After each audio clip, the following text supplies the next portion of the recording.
pour ce faire d'accueillir Isabelle Mayotte Navarro. Donc mettez-nous là, ça fait longtemps qu'on n'a pas entendu la musique là, un petit truc.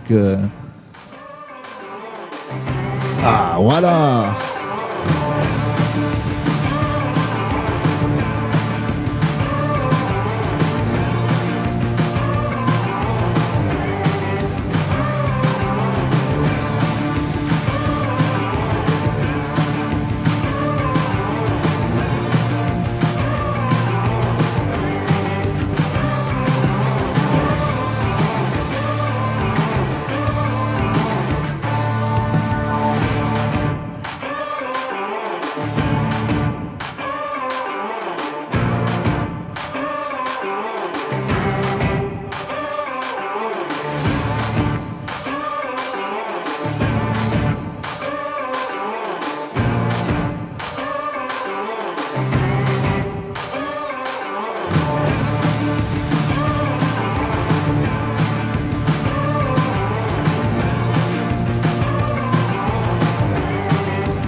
Et non, non, j'ai pas le son. Ah, non, non, non. C'est bon, vous m'entendez? On t'entend, nous, Serge. Ah, bah, je t'entends mieux, Marc, que je ne m'entends moi-même. Eh bien, comme annoncé, avec une petite transition musicale, je pense que vous avez apprécié beaucoup, parce que cette musique, on a du mal à l'avoir dans la tête. Hein. Voilà, c'est ce que me racontait mon épouse ce matin en me disant c'était insupportable les gens qui vous mettaient des ritournelles dans la tête dès le matin, surtout quand on prépare la purée mousseline. Non, c'était juste une mauvaise blague. Donc, on passe de l'aéro directement, mais la transition marche bien parce que Marc l'avait abordé au club des auditeurs croisés. Alors, un petit cocorico quand même, parce que le club des auditeurs croisés, c'est la fierté de la Franche-Comté. C'est un dispositif dont Isabelle va vous raconter le mécanisme d'une simplicité enfantine, mais qui marche depuis une quinzaine d'années, qui a fait des bébés quasiment dans toute la France. Toutes les régions françaises s'arrachent notre approche et notre méthode. Tout le monde veut en faire, y compris dans les pays limitrophes. La Suisse a repris nos méthodes, la Belgique a repris nos méthodes, le Luxembourg, le Maghreb. Donc, ça veut dire qu'on ne s'est pas trompé, ça fonctionne bien. Pourquoi ça fonctionne? Comment ça fonctionne? Isabelle Mayotte Navarro, à la barre. Bonjour, donc Isabelle Mayotte Navarro. Je suis dans le club des auditeurs depuis 2005, donc presque depuis le début. Et je vais vous présenter un petit map et vous expliquer un petit peu comment ça fonctionne.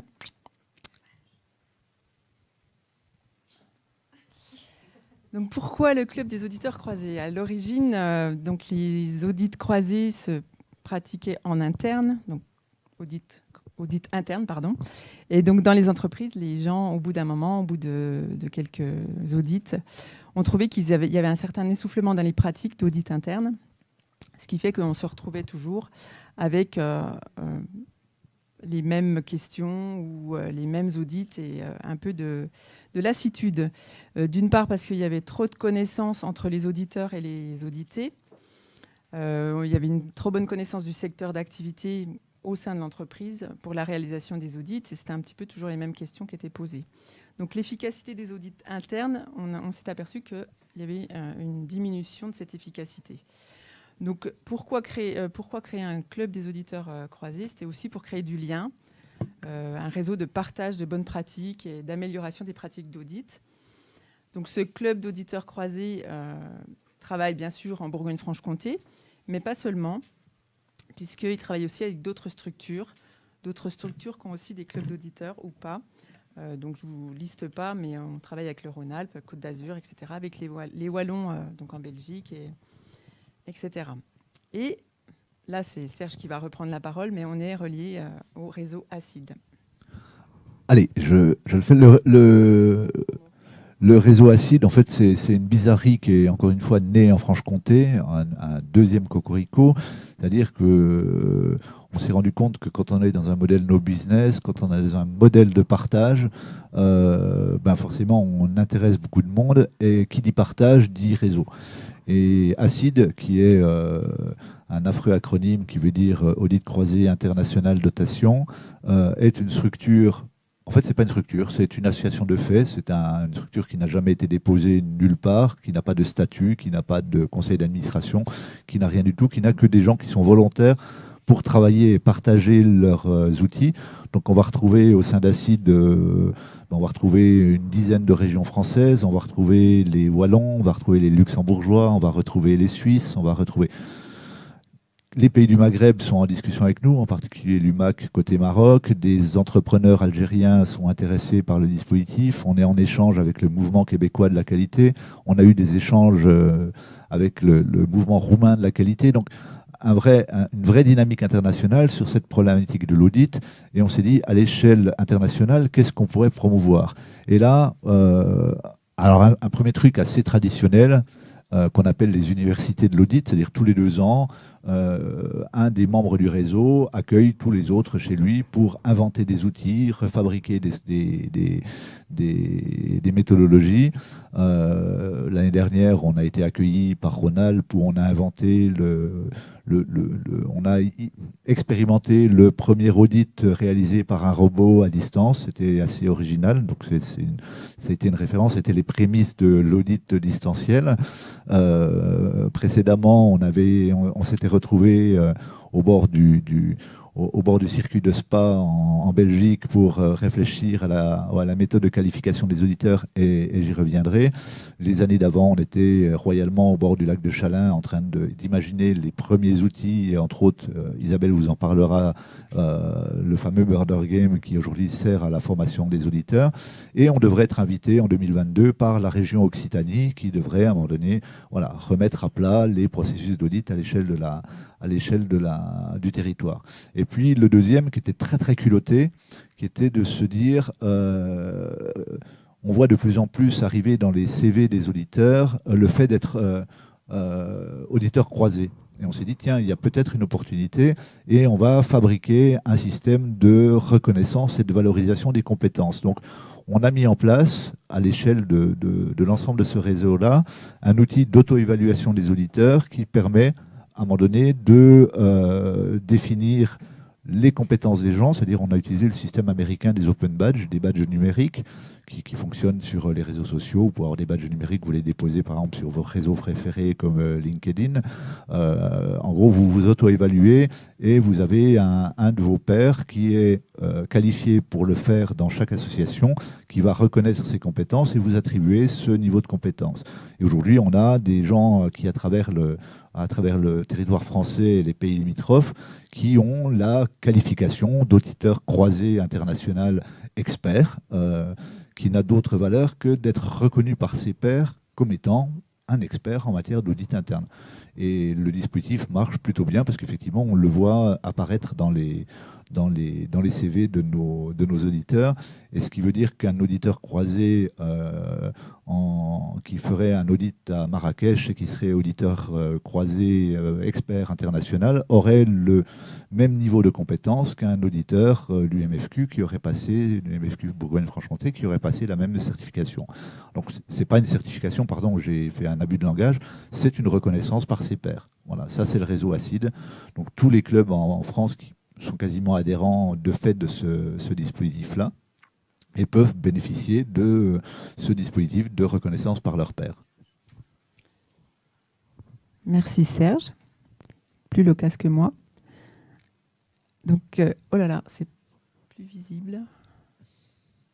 Isabelle est en train de planter sa présentation. Alors, je ne sais pas, on va peut-être remettre la petite musique. Non, ça va peut-être être abusé quand même.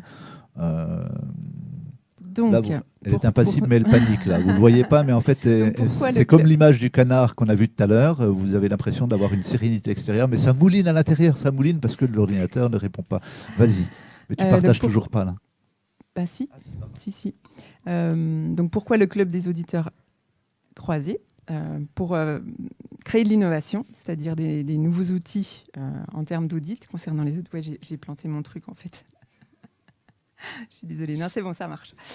Créer des nouveaux outils, genre des guides d'audit, le guide impertinent des audits, certains jeux. Je vous invite à aller sur le site du Mouvement français de la qualité. Vous aurez un peu plus de détails par rapport à tout ce qui a été créé.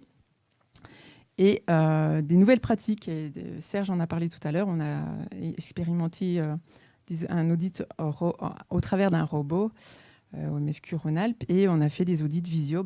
On était bien un peu contraints cette année de faire des audits visio durant le premier confinement. Alors, l'audit croisé au MFQ Franche-Comté, après les autres, je ne les ai pas expérimentés, mais c'est des évaluations bienveillantes. On n'est pas là pour venir faire évaluer par rapport à une certification ou caractériser des écarts en disant si c'est non conforme, si c'est juste une remarque, etc. On donne des pistes de progrès et charge à l'audité de reprendre ces pistes de progrès, les intégrer dans son plan d'action et de faire de l'amélioration continue au sein de son organisme. Donc, c'est des évaluations bienveillantes d'un processus. On ne va pas faire des audits d'un système de management complet. On fait 1 ou 2 processus, mais vraiment, ça se passe sur une journée. Et c'est selon un ou plusieurs référentiels. Ça dépend des structures, ça dépend des compétences des auditeurs. Et donc, je vous laisse regarder tous les référentiels les plus courants qui sont audités. Et donc, c'est réalisé par une tierce personne, en fait. C'est une chance dans un audit, dans un club d'auditeurs croisés, c'est de pouvoir avoir un œil extérieur qui vient au sein de sa structure. Et c'est vraiment le but des audits croisés, de pouvoir avoir une sorte d'audit tierce personne, tierce partie, mais en bienveillance et considéré comme un audit interne. Donc le fonctionnement, donc chaque membre du club des auditeurs fait part de ses besoins d'audit donc au travers du programme d'audit. Donc il y a quand même un modérateur qui est là pour planifier quand même au sein du planning. L'idée, c'est quand même de viser une sorte d'équivalence entre les audits qu'on réalise et les audits qu'on reçoit au sein de sa structure, parce qu'il faut quand même avoir un certain équilibre. Et on tient à préciser, il n'y a pas de rétribution, c'est-à-dire qu'on ne se fait pas payer pour ce genre de pratique. Par contre, les audits étant la plupart du temps réalisés sur une journée, il y a une prise en charge du repas. On va quand même nourrir nos auditeurs le midi pour faire l'audit. Donc les audits sont planifiés en général sur une période d'un an, 6 mois, enfin sur la période à venir. Et puis, il y a une vérification quand même de l'indépendance des auditeurs, quoi. Il ne faut pas qu'il y ait une relation client-fournisseur entre les audités et la structure qui est les auditeurs et la structure qui est auditée.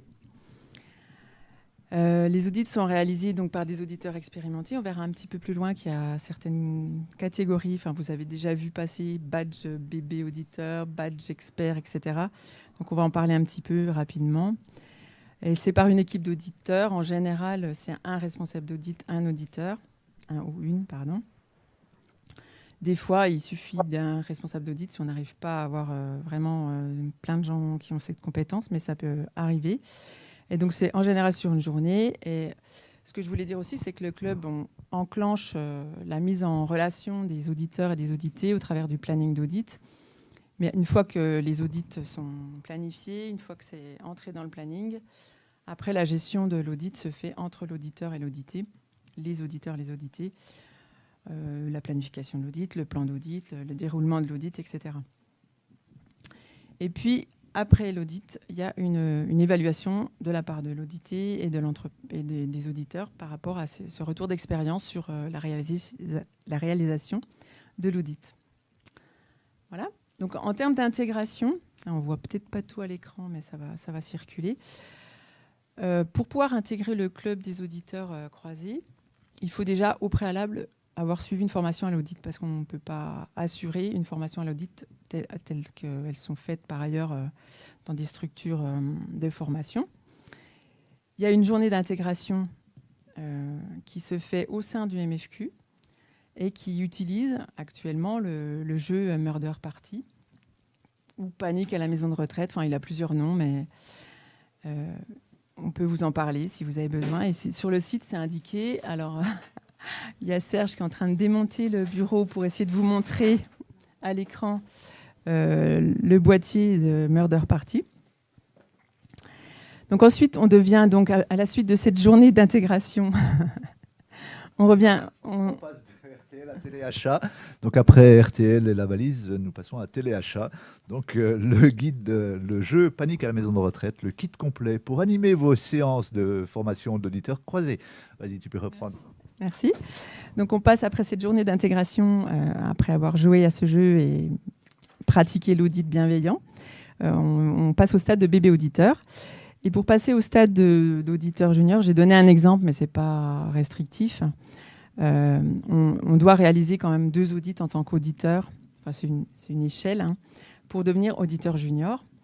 Ensuite, on doit avoir réalisé environ 4 audits en tant que responsable d'audit ou avoir d'autres compétences par ailleurs, parce que si c'est des gens qui sont déjà consultants et qui pratiquent des audits ICA, on peut peut-être aller un peu plus vite dans les échelles de caractérisation des auditeurs. Et ensuite, pour être auditeur expert, faut au moins avoir fait 10 audits en tant que responsable d'audit ou être auditeur ICA, ou etc. Ou avoir des actions au sein du club d'auditeurs internes et au sein de l'association qui, genre, organiser les tutoriels de l'audit, ou enfin, des choses bien, bien lourdes. Le club, le club, il existe depuis 2005. Quelques chiffres, on est 98 auditeurs actifs actuellement, 39 bébés auditeurs, 9 auditeurs juniors, 8 seniors et 13 experts. Et actuellement, j'ai été regarder ce matin, il y a 706 audits réalisés depuis 2005. Et sur 123 entreprises différentes dont les secteurs sont de l'industrie ou du service. Et donc, depuis 2005, il y a un certain nombre de réunions, de tutoriels, d'universités. Le club a bien travaillé et a un certain nombre d'outils à sa disposition. J'ai fait une liste qui n'est pas exhaustive, mais donc il y a une charte de fonctionnement du club que vous pouvez aller regarder sur le site, une procédure pour réaliser les audits, pour qu'on soit bien au point entre auditeurs. Un document assez clé quand même, qu'on va regarder souvent quand on est dans le club des auditeurs, c'est le planning des audits, dans lequel on va inscrire nos audits ou aller vérifier qu'on n'a pas un audit prévu qu'on a oublié, par exemple. Le petit guide impertinent à l'usage des auditeurs internes, donc ça, Serge en a parlé un petit peu toute la journée, je pense, et il va en reparler. On a un outil qui est par exemple le checklist d'auditeurs, que j'aime bien utiliser, moi, qui permet de recalculer ce qu'on va faire à la réunion d'ouverture, à la réunion de clôture, de manière à ne pas oublier des choses essentielles pour le fonctionnement de l'audit. Un rapport d'audit basé sur le PDCA, qui est assez intéressant aussi pour écrire nos audits. Le jeu de la Murder Party, Panique à la maison de retraite, qui vous a élégamment montré tout à l'heure. On a par exemple aussi les fiches 3C qui donnent les connaissances, le comportement et les compétences des auditeurs croisés. Voilà. Alors, est-ce que vous avez des questions ?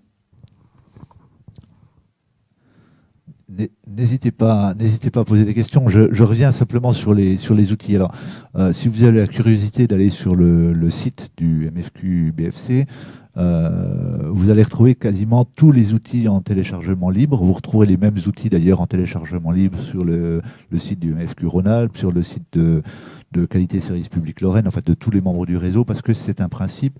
Et tous les outils sont diffusés sous licence libre ou en art libre, qui est une licence française, ou Creative Commons, qui est une licence américaine, qui autorise la réutilisation, la diffusion de tous nos supports. Un certain nombre ne sont réservés qu'aux auditeurs croisés parce qu'ils contiennent des données sensibles, hein, comme la liste de tous les téléphones des personnels des auditeurs, parce que quand on se trouve à l'autre bout de la région et qu'on a besoin de contacter son auditeur, c'est bien d'avoir son 06. Donc, et puis, il y a un certain nombre d'outils très, très particuliers qui, effectivement, ne sont réservés qu'aux auditeurs. Donc, une fois qu'on est rentré dans le cycle, on accède à un autre site Internet qui est en fait une GED spécifique qui permet aux auditeurs de pouvoir partager et accéder à leurs outils. Tout est en téléchargement libre, sauf que, quand même, deux exceptions. La première, c'est ce qu'on vous a fait gagner toute la journée. Si vous allez sur le site, le petit guide impertinent à destination des auditeurs croisés, pour des raisons de diffusion et pour couvrir les frais d'édition, est vendu au prix modique de 10 euros. 10 euros, ce n'est rien par rapport à la quantité de travail qui a été fournie par l'équipe qui a écrit ce document. Donc vous pouvez avoir le lien d'achat, c'est un clic, c'est 10 euros, c'est pas grand chose pour vous, mais pour nous c'est l'assurance que Camille puisse manger au quotidien, c'est quelque chose de... Non, je plaisante, je dis n'importe quoi. Et en revanche, sur le petit guide, sur le jeu de Panique à la maison de retraite, non, je vais le tenir, j'y arrive, parce que c'est lourd quand même, à la demande d'un certain nombre de nos téléchargeurs, on se rend compte que cet outil, ce jeu est utilisé de plus en plus souvent aujourd'hui dans les grandes écoles, par les consultants qui font de la formation à l'audit. Et le jeu n'avait pas été initialement construit pour être animé par une personne seule. Ça servait simplement à ce que des auditeurs aguerris puissent aider des auditeurs débutants en audit croisé à acquérir les méthodes que l'on utilise dans le club. Donc il vous reste quelques jours, si par hasard vous voulez participer à cette aventure. On a lancé un financement participatif pour sortir un petit guide d'animation de ce jeu avec l'accès à un site internet un peu spécifique et tous les documents mis à jour. Donc là aussi, vous pouvez aller sur le site MFQ BFC et participer au financement participatif de l'édition de ce document. Je dis il reste quelques jours parce que ce financement s'arrêtera le 31 décembre et qu'après, il ne sera plus disponible. Et puis ça sera tant pis pour vous, vous aurez raté un moment important, sachant que tous les donateurs, forcément, seront cités dans cet ouvrage. Donc vous avez la chance, pour quelques poignées d'euros, de passer à la postérité et de nous aider à diffuser ces outils quand même magistral, sachant que dans les deux cas, les auteurs ne perçoivent pas un centime de droit d'auteur. Tout ne sert qu'à couvrir les frais d'édition. Je redonne la parole à Isabelle qui souhaite... Il y a des questions Apparemment. Non, mais non, il me parlait d'X-Mind et puis de ton... Alors juste une... J'aurais quelque chose à dire, moi. Ah, monsieur Bozonnet. Je suis revenu parce que là, j'ai été obligé de partir. Je suis rentré chez moi. Non, mais en fait, c'était pas pour une question, c'était pour un témoignage, en fait. Parce que, en fait, je pense que ces clubs, qu'ils soient en métrologie ou au club d'audit croisé, c'est vraiment des sources de nouvelles compétences. Moi, j'ai appris l'audit au MFQ, j'ai appris la métrologie au MFQ. Et je suis parti en Normandie, j'ai arrêté le MFQ et je suis vite revenu. Parce que je me suis dit que finalement, on perd en compétences et c'est vrai que c'est ce mouvement français de la qualité. Moi, j'ai vraiment appris plein de choses et j'ai fait plein de belles rencontres aussi. Donc, j'invite vraiment tout le monde à s'investir parce que ça vaut vraiment des fois des formations qu'on pourrait avoir ailleurs.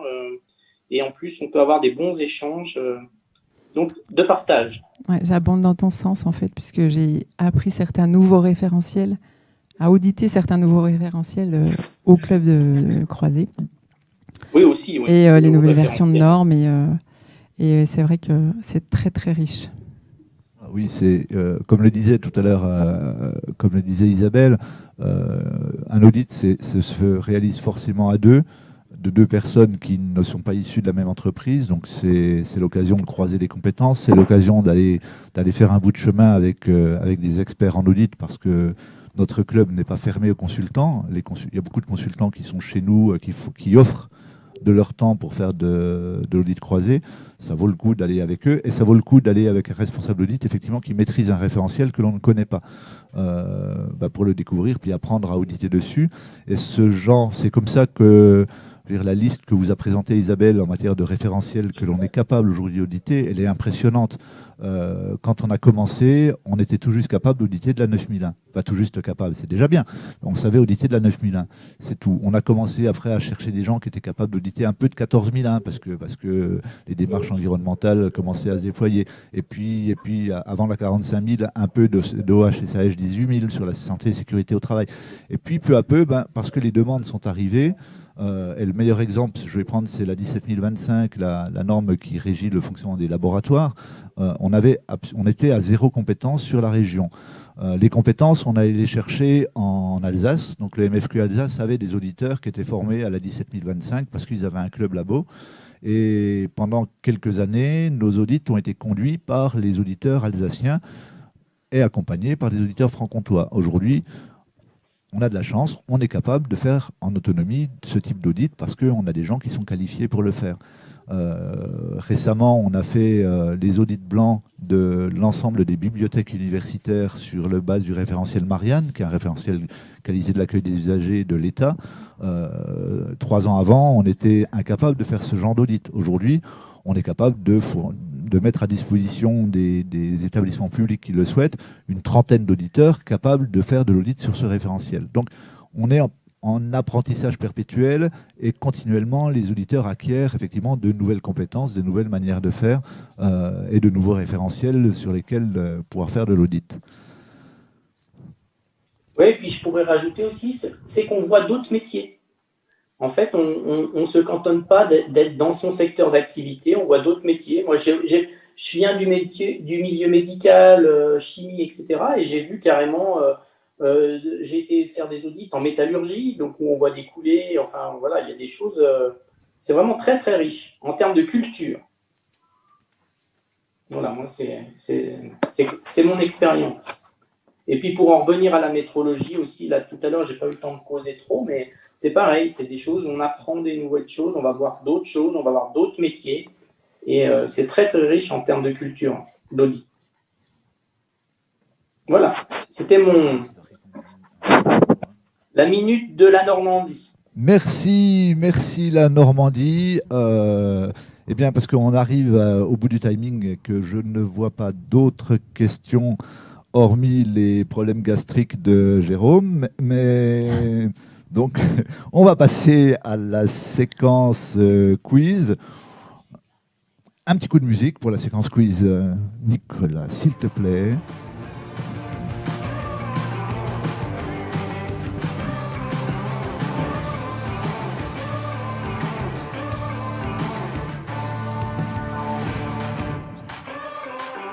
Isabelle, la question quiz est...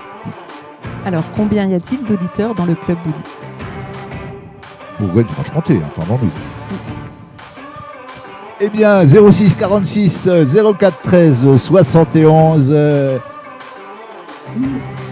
Qui va être le premier à faire sonner la première sonnerie? Camille vient de voir, dis-nous qui. Elle va être là. Voilà, tu vas la voir. D'accord.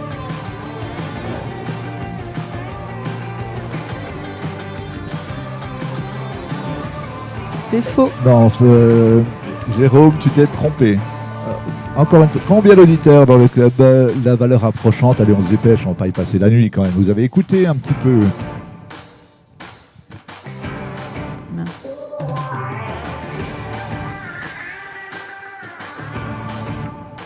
Non mais il suffisait d'écouter enfin. Un indice. Une réponse.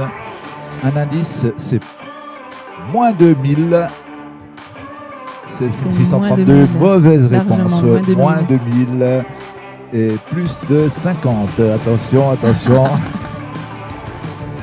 Le montant de la valise s'élève donc à... On peut dire moins de 150 ou plus de 50. Les réponses en direct. Ah, ouais. Oh, elle est trop dure ma question. Je passe le main. Attention, dans une minute, ça doit être perdu. Ça va être perdu. Pourtant, le prix était original.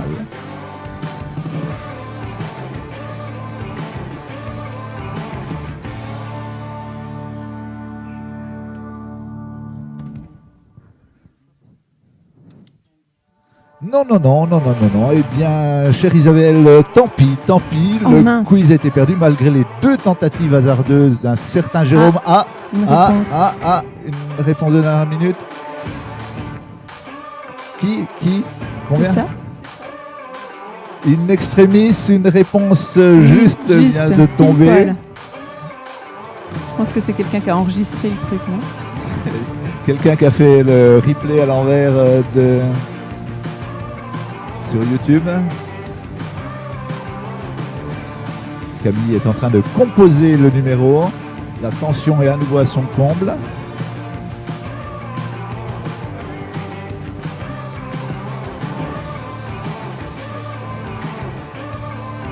Camille, viens vers nous, Camille. On connaisse l'identité de... Un SMS, c'est bien ça? Alors, eh ben, bonjour Amélie, vous pouvez nous dire la réponse? C'est 98. Bravo. Jérôme, écoute bien, va. Hein, ça t'évitera d'écrire Bravo, des Émilie. âneries sur les SMS. Alors Émilie, qu'est-ce qu'elle remporte? Alors, Émilie, elle remporte le guide des métiers de la qualité. Alors ça, c'est un collector, parce que je ne sais pas s'ils existent encore, mais ça sera une découverte, il faut le garder. Et puis, des petits guides, mais la collection complète du premier petit guide. Alors, je suis désolé, sur le premier, c'est écrit exclusif clé USB Inside, mais la clé